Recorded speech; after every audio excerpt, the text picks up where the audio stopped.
สบายดีสบายดีพี่น้องสบายดีFCบ่าวแพงเบัดสุคนมื้อนี้ก็เป็นมื้อที่สองของการดำนาของบ่าวแพงพี่น้องสบายดีเด้ออยู่ในประเทศต่างประเทศสบายดีพี่น้องประเทศไทยตอนนี้ภรรยาบ่าวแพงกำลังลกกะมื้อนี้ก็ดำหน้าเมียคือเก่าพี่น้อง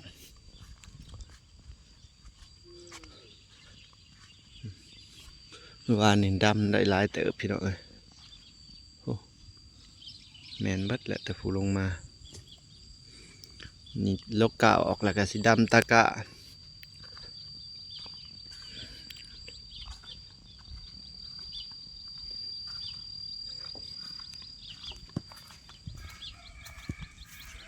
ไปดีแน่เฮ้ย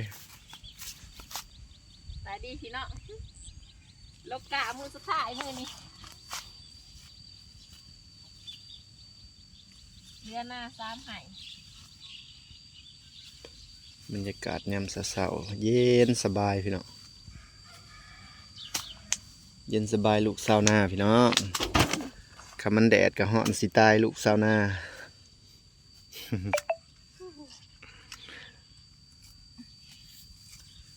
ถุงมือจ้ะนี่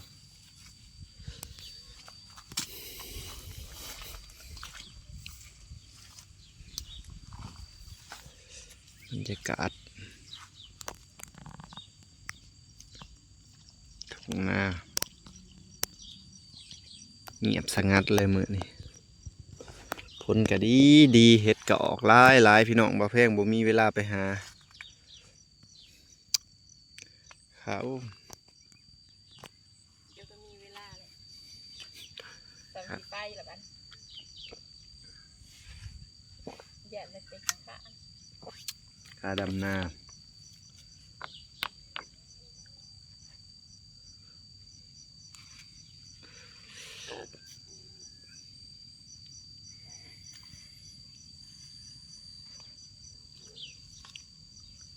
กาเขาเจ้าพี่น้องนะ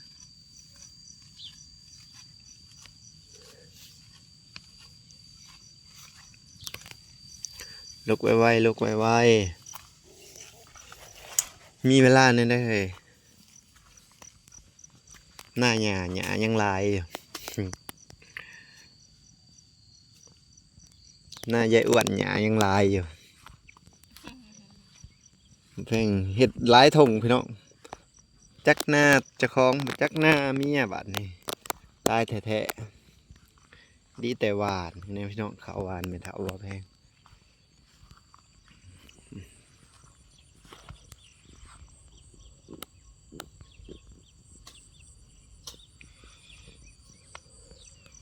มันนี้จักสิได้ไผ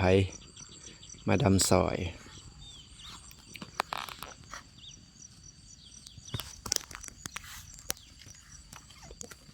บรรยากาศดี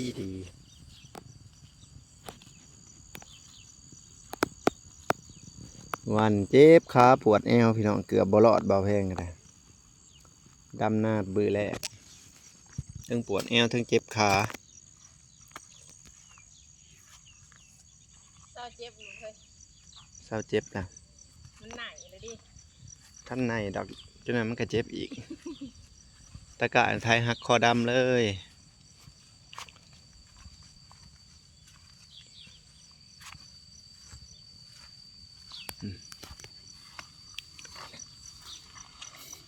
โลกะแล้วก็จังสิไทยดำพี่น้องนกง่ายอยู่บ่ บวงเป็นไร กาโปด มีน้ แจ็คสิพ่อหรือบ่กะกันเลยตากับบักใหญ่พ่ออยู่ดอกพอเลื่อนนะแน่นอน ำ นี่ พ่ออีกแล้วพ่อก็ได้มังหาเอาปานนั่นวะเจ้าให้คนบ่ สุดท้ายกะสิบุพอได้ค่ะ เขามาทำอยากได้กะพี่น้องเอาให้คนว่าสุดท้ายน่าจะคล้องกับสิบ่พ่อบ่ คิดว่ามันสิพอลกไปลกมารถกะมันห่างไปวับวับเลยบ่พอ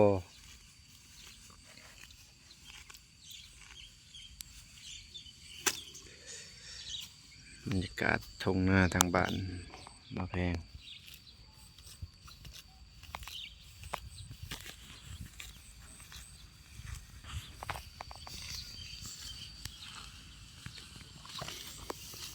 แล้วก็โลกะแล้วก็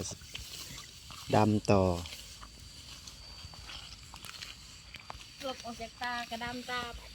ต้นนี้ก็ไทยดำอยู่ให้ท ไถมันเป็นให้หน้าคือกันนี่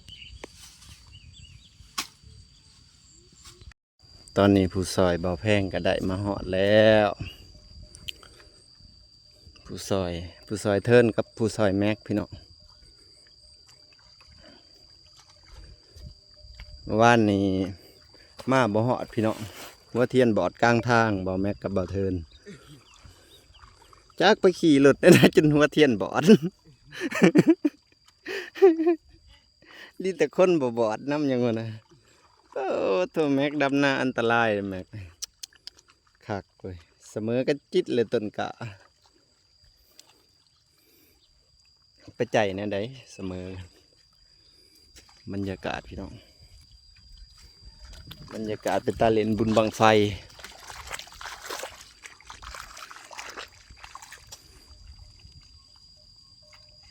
พี่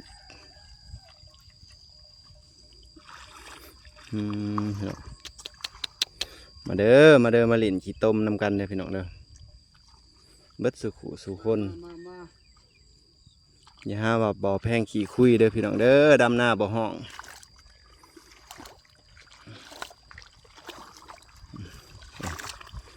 จบพี่น้อง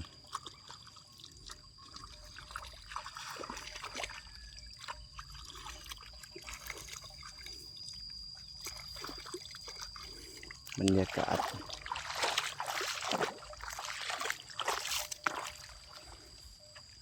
ยากาศกำลังดี เคยดำนาเลยเว้ยมาโลดได้กินข้าว บาเทินว่ามานเลยบาเทินว่ะ ได้กินข้าวปีหนาว ได้เทินสิฉีดยาขาหยาดจนงอกเบิดแล้ว ข้าวปี บัด หนาวปีนี้บ่ได้กิน บริกินเห็นบ่หน้ามันเห็ดเห็นบ่สองสามเดือนยังบ่ตายเลย เห็ดซองเถื่อพี่น้องบาเทินปีนี้เห็ดหน้าซองเถื่อพอเพิ่นหวานแล้วเพิ่นฉีดยาคุมหญ้าบาดนี้ต้นขาวตายไทยดำใหม่ไทยหวาดใหม่ ทางไหนก็เปื่อย เปื่อยคือเก่าพี่น้องโอ้ยหน้าประดำปีนี้ลุบแห้งพี่น้องเพราะว่าใส่ยาขยะพิษสูตรพี่น้องเอ้ยเขาจึงมาตายจึงมาเปื่อย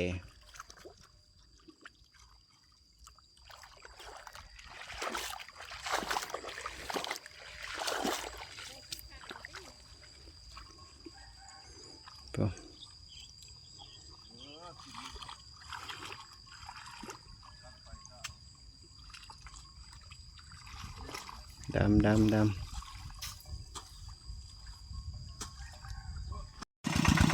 เหลือให้สุดท้ายพี่น้องเหลือให้สุดท้ายแล้วขอบใจเบาแม็กเบาเทิร์นมาซอยเบาแพง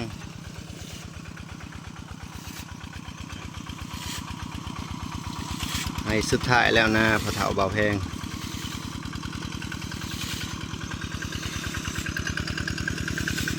กินเป๊ปซี่พักผ่อนกินเป๊ปซี่ก่อน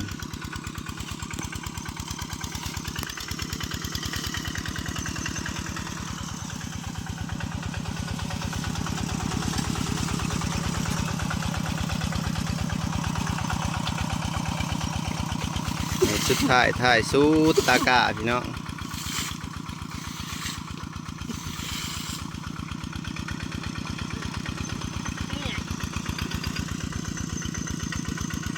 น้ำบ่ถึงพี่น้องพากันวิทน้ำใส่อีก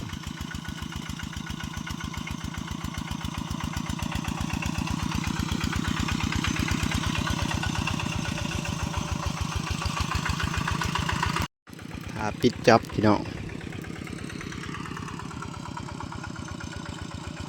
เขาหวานก็งามพี่น้องเขายอดก็งาม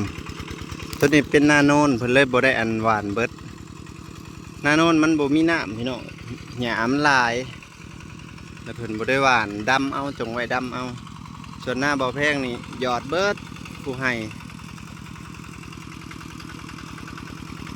ถือว่างามพี่น้องเขายอดเขาหวานปีนี้ของไผก็งามยอดกับหวานอีกอย่างน้ำมันก็แพงพี่น้องปีนี้โคตรโพว่าน้ำมันแพงเนาะ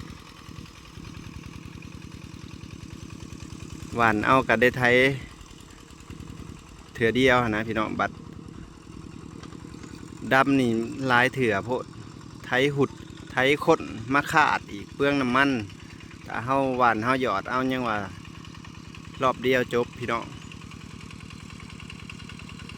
มาห่อนบ่าวแพงก็สิขอจบคลิปก็เด้อพี่น้องเด้อฝากกดไลค์กดแชร์กดติดตามให้บ่าวแพงสบายดี